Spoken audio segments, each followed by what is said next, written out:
Sean, to start off with you, successful brand, this True Religion, particularly in South Africa, but how do you get a consumer to pay 6,000 Rand for one pair of jeans? True Religion's, apart from the fact that it's a brilliant brand from a fit and quality point of view, it's, when people wear it, they feel outstanding. They feel like when you carry a Louis Vuitton bag, real or not, you feel, people look at you, people notice you. And I think that is the key with True Religion. In addition to quality and fit, you are noticed and you look good. Well, when you look at your marketing campaigns, it's evident that you use big names to endorse your jeans. So would you say that drives loyalty to your brand? I think as the brand has evolved, the advertising campaigns have become more sophisticated, being able to afford those models, those faces, placing it, doing billboards. So to answer your question, when True Religion started 6-7 years ago, it was a little underground cult kind of brand. The founder, Jeffrey Lubell, put it on all the salespeople at Barney's and Neiman Marcus and all the cool people, and for the first 3 or 4 years there was no ad campaign. It was just word of mouth, celebrity following, celebrity endorsements, etc. So as the brand has become more financially successful, they've been able to market the product through all the celebrities, through the billboards, through the advertising. So they had it. They've just increased the market with all the advertising and billboards, etc. Andy, I'm going to bring you in here. Do you think that people are just loyal to a brand, or do people just want to look good? So hence they go and buy fake products as well?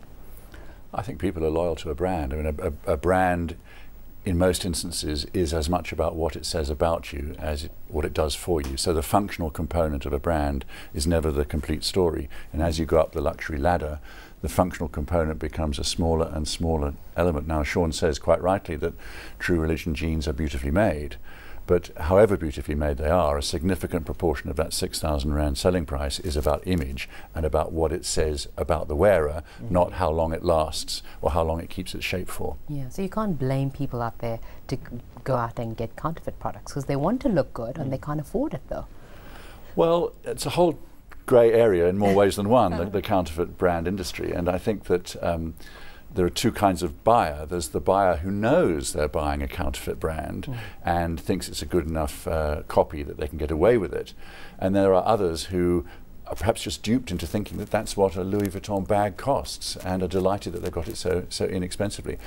And those are more the risk to the brand owner, because when that bag falls apart and the handle comes off a week later, that person who thought it was a genuine Louis Vuitton bag now has a poor image of the brand. The person who bought one knowing that it was a clone or a fake and then it falls apart a week later is going to say, well, my fault. Yeah. I got caught. Well, Sean, generally they would buy a counterfeit product knowing fully well that it is, isn't it? I would imagine that they would, yeah. Yeah.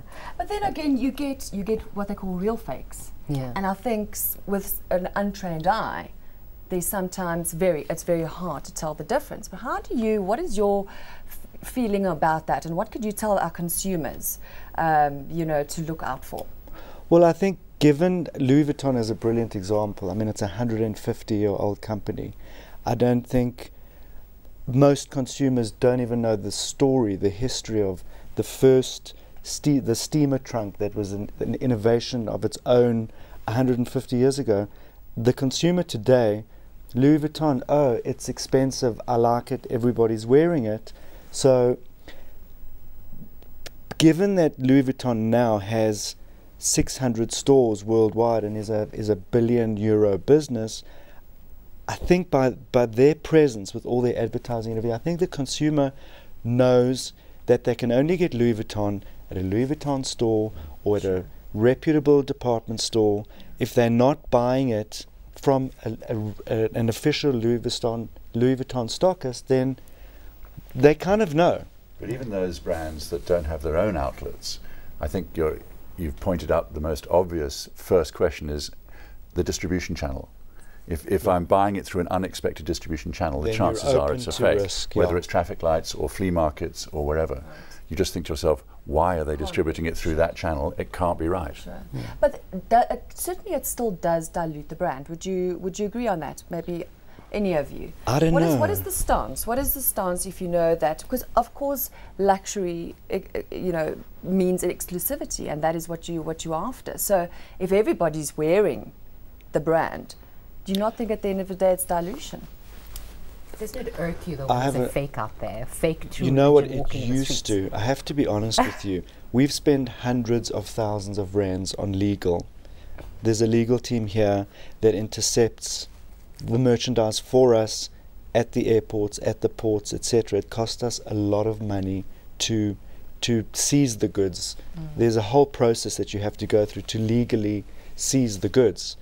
Look, for True Religion itself, and I'm just the South African branch of a world brand, it's quite a big compliment to the brand to be knocked off, for lack of a better word. It's a huge compliment for the brand, given where it came from. I mean, a man who developed a gene that's turned into a worldwide phenomenon.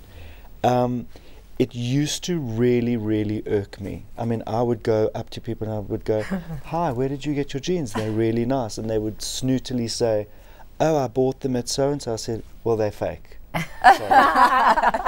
But, I mean, I don't know, that it does irk me a lot. But for the untrained eye, it definitely creates. People see it, people want it. So if you're sitting in a beautiful restaurant, or you're walking on the street and you see somebody walk past in True Religion, you say, "True Religion, divine. I wish I had them. Oh, It's I own them." aspirational. It is aspirational, and it does irk me. And True Religion America has got a SWAT team that are going into the factories in the East and actually finding them and closing them down.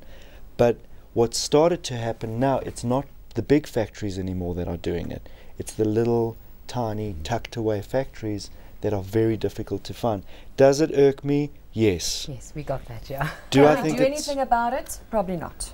I think you've got to keep fighting. I think, have to. as Sean says, you've Yeah. got to go through the legal systems. But You have to. hey, imitation is the sincerest form of flattery. So Yeah, if you're not true. being cloned, you're saying, "What's wrong with my brand? Why are those pirates looking at me?" Yeah. Well, Andy, just before we go, how did the luxury brands do during the recession?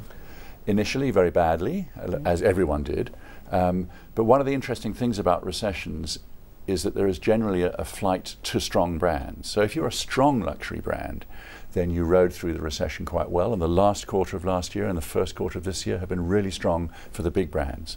The kind of iffy luxury brands, they would have had a very hard time, and I'm not sure if they're bouncing back yet.